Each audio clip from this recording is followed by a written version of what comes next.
Hello and welcome to today's episode of Stand Up. It is abbreviated. I am slacking because it is Christmas Eve. It's Christmas week, of course, but I have an awesome guest.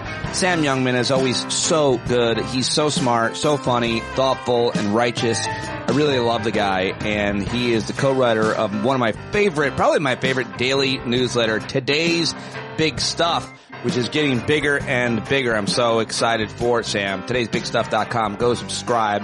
Sam is a veteran reporter, Washington reporter. He covered political campaigns, presidential campaigns, and Capitol Hill for a long time. And now he's doing a whole bunch of other stuff. I love talking to him. I think you're going to love this conversation. So no news, no good stuff today. It is Christmas Eve. I hope that you are doing okay. And it was great to see you at the Hangout last night if you were there. If not, you want to relive it, you can go check out the link if you're a paid subscriber. If you're not a paid subscriber, sign up now. Patreon.com/PeteDominic, because I can't do it without you. Now, here is my conversation with Sam Youngman that you will not be sorry you listened to. So good. So I'm an early fan of my next guest's newsletter that he writes with Adam Parkamenko, and I've been a supporter for a long time. Today's Big Stuff is blowing up, folks. The last few months, it's gotten so many new subscribers. I'm so excited for them, and I'm proud of myself for being an early adapter to it, but it might be for reasons like this. There was a note from Santa Cuss, because of course this newsletter is filled with cursing. And in today's, it has this really crazy, nihilistic letter from Santa Cuss. I just want to read the opening and I'll bring my guest in. But it goes like this.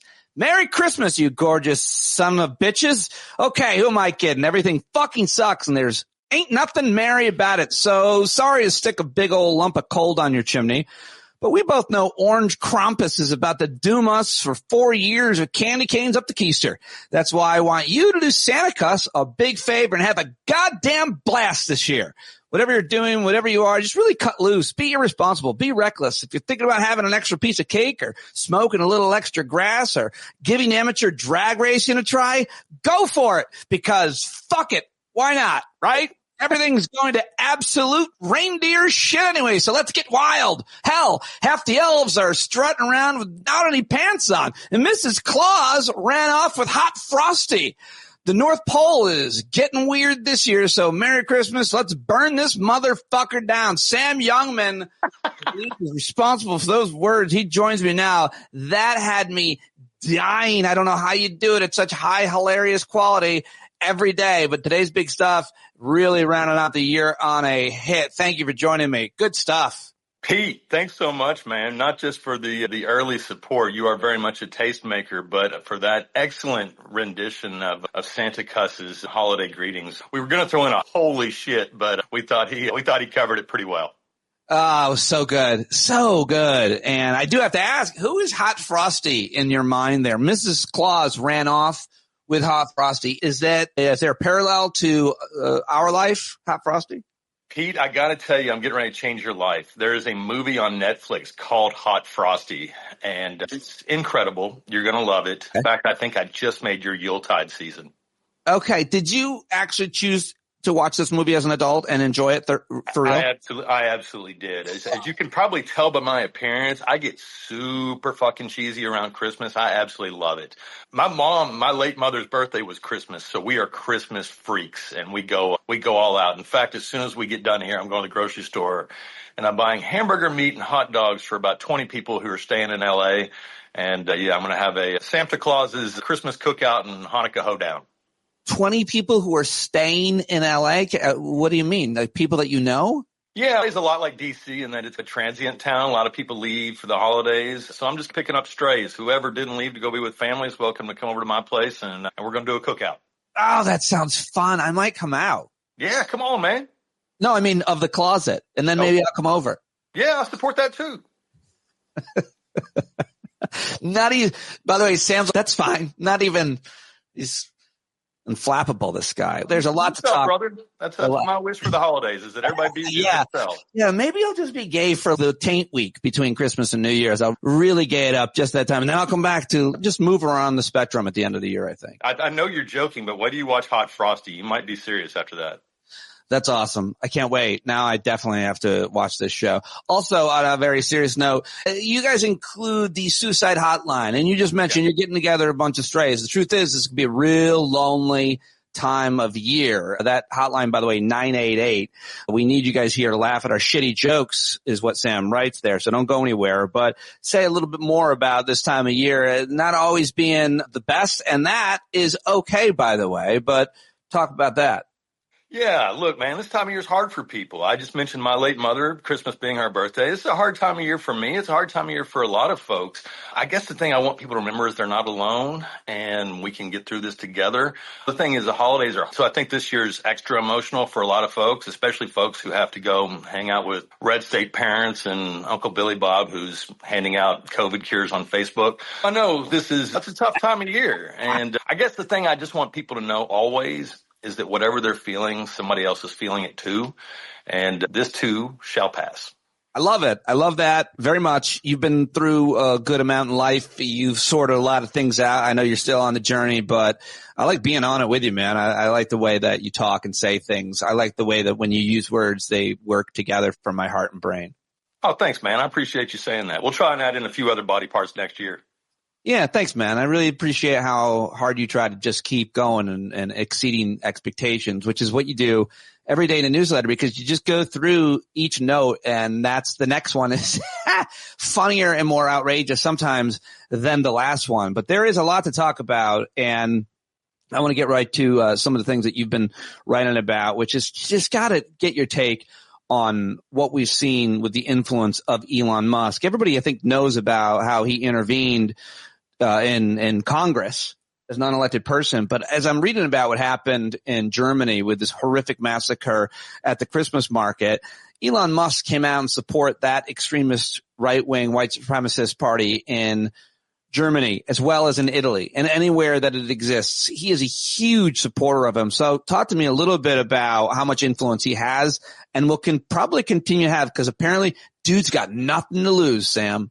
Yeah, I guess not. It's not like he has adoring women in his life or like a fulfilling family life he'd rather spend his time on. I don't know what it's going to take. Apparently that dude's got to grow a Charlie Chaplin mustache before people start seeing him as the Nazi that he is.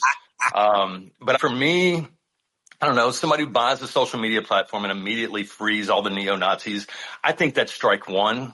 Somebody is anti-Semitic in his remarks that he gets invited to go to Auschwitz to see what it's really like, I call that strike two. And then endorsing actual fucking neo-Nazis in Germany, I would say is a big strike three. So yeah, I call it guilt by association if you want to, but I think the son of a bitch is a Nazi, and I think he just bought our country for less than $300 million. Yeah. Oh man. Yeah. I didn't even think about those other, or maybe know about those other examples of things he said. It's hard to keep track of the amount of crazy, extreme things that Elon Musk has supported, said, or on social media to his billions of followers or whatever it is. But he's also got billions of dollars. So I feel like he can buy anybody off, or he can primary any congressman. Like, he helped elect Trump in a huge way monetarily and just in terms of the PR effectiveness that owning a social media site can do. So I worry about him and his money and his influence continuing into future years. There's no stopping this guy, it seems. Is there? Yeah, I think there is, just because we've stopped guys like him in the past. Usually they're their own biggest enemy. I think he thinks he can buy anybody too, and I think there are probably limits to that. I know American self-respect is in low supply these days, but we've still got some. I love the idea of this clueless fucking moron thinking he can set up primary challenges to Democrats, as if American voters are just so dumb and we don't know what we're doing until this big South African billionaire comes along and educates us. I look forward to a few years of watching Elon Musk eat shit in a very public and a humiliating way. I sure hope you were right, Sam Youngman. I feel like somebody who I heard say this, we've gotten a little bit worse, all of us. Humanity has over the past few years. We just lower ourselves. And I'm thinking about the murder of the healthcare executive and the reaction, obviously, to that. And then this morning I read that President Biden commuted the sentences of pretty much everybody on death row, but three guys who I was like, okay, I'm against the death penalty across the board, Sam, but I don't know, maybe I've gotten a little bit worse, because two of these guys were white supremacist extremists, Right. one who shot up a synagogue in Pittsburgh, another who shot up the Charleston church. I don't say their names. You didn't say their names in the newsletter, which I think is great.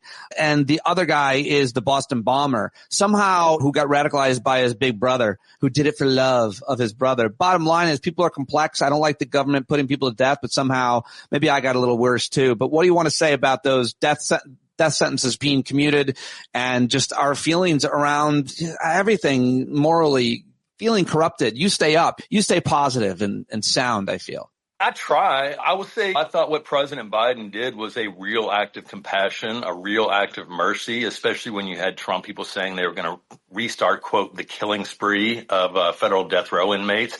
But I tell you, man, I'm like you. The three that were left there, I'm glad. I want to see them on live television pulled apart by a pack of wild dogs. You know what? And you know what?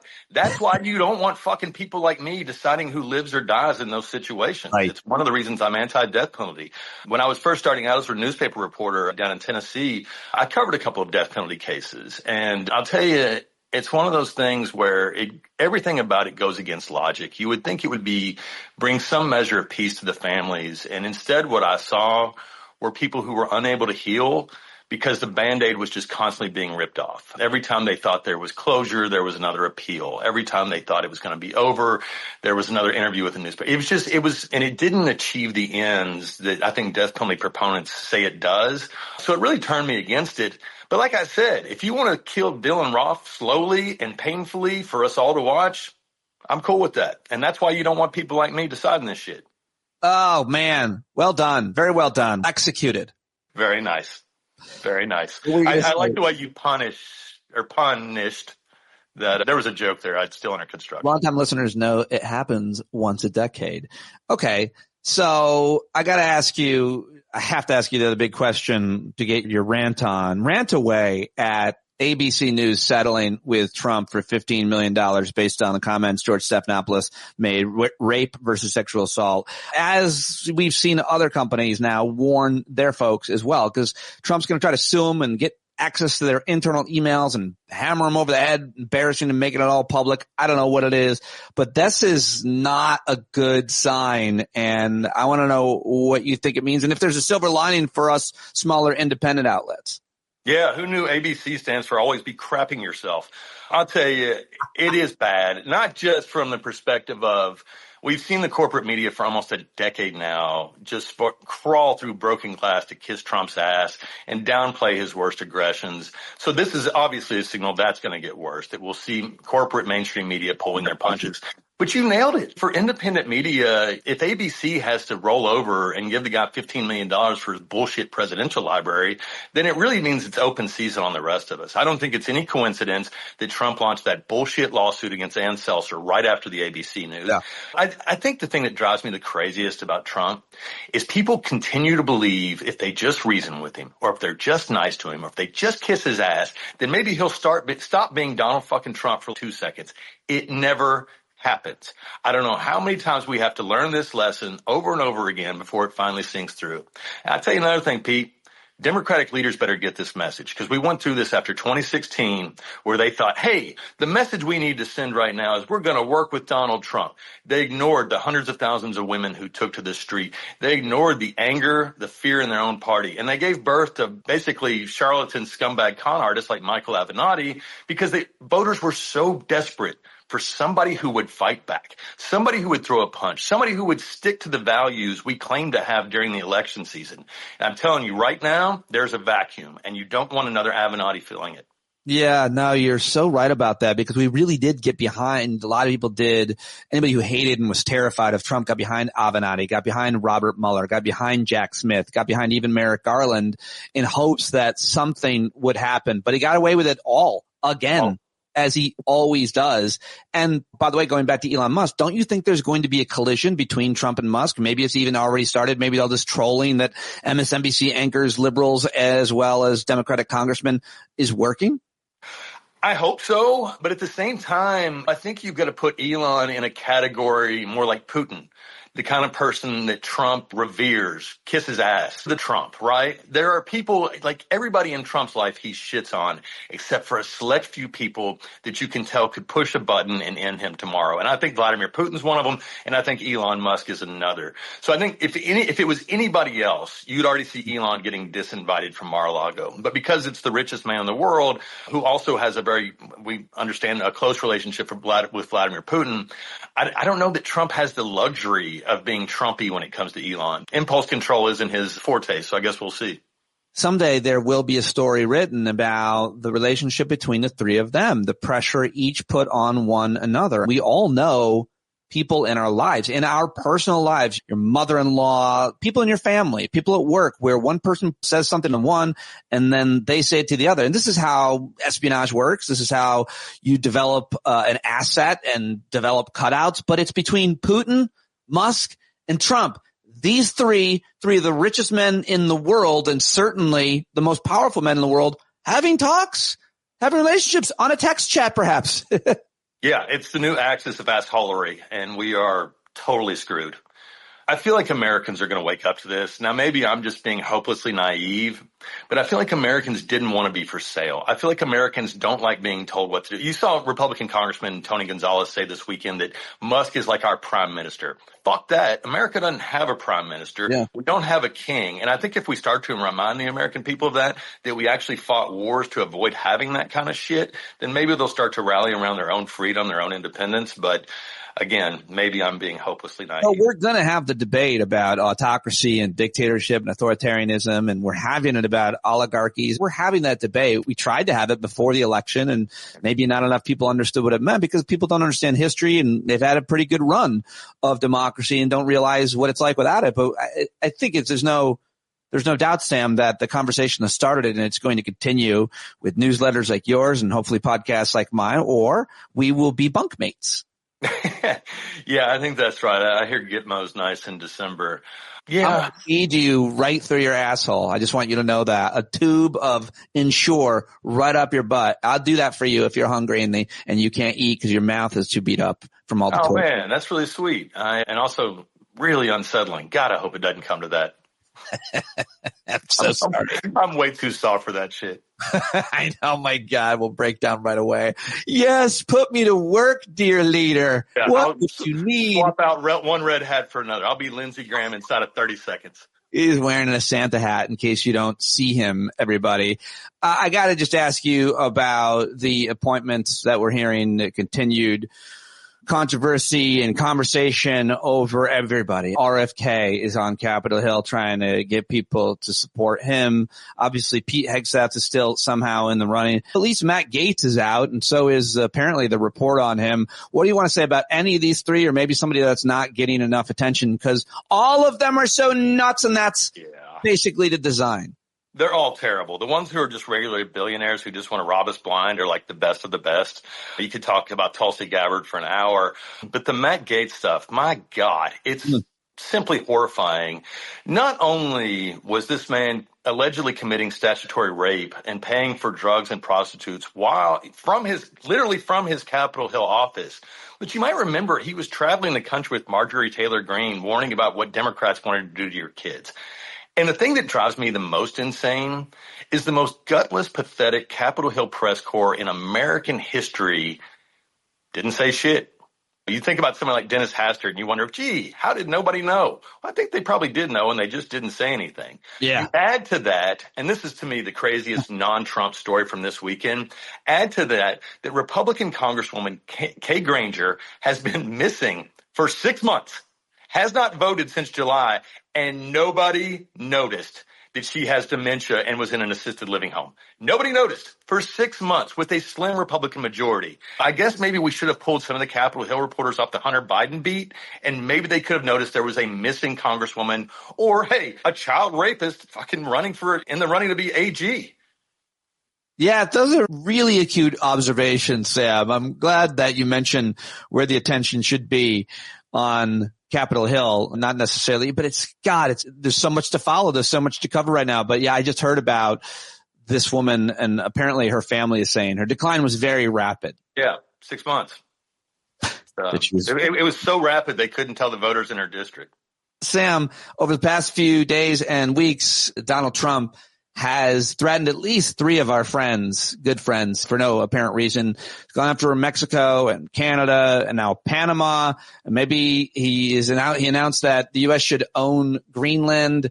Here we go. We've seen this, a couple of these bits, specifically the Greenland bit we've seen before. How are we supposed to cover this? How are we supposed to react to it? I think the way you cover this is by asking every time, how the fuck is buying Greenland going to bring down the price of eggs? How the fuck is owning the Panama Canal going to make milk cheaper?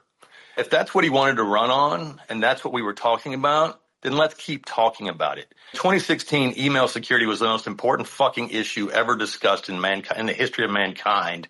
And then Inauguration Day happened and all of a sudden we didn't care anymore. Right. I don't think that works this time. If Jackass wants to go around buying, if he wants to do the next Louisiana Purchase just so he can hang out a mission accomplished banner and pat himself on the back, cool. I just want to ask him at every single turn, what is this doing to bring down the cost of groceries?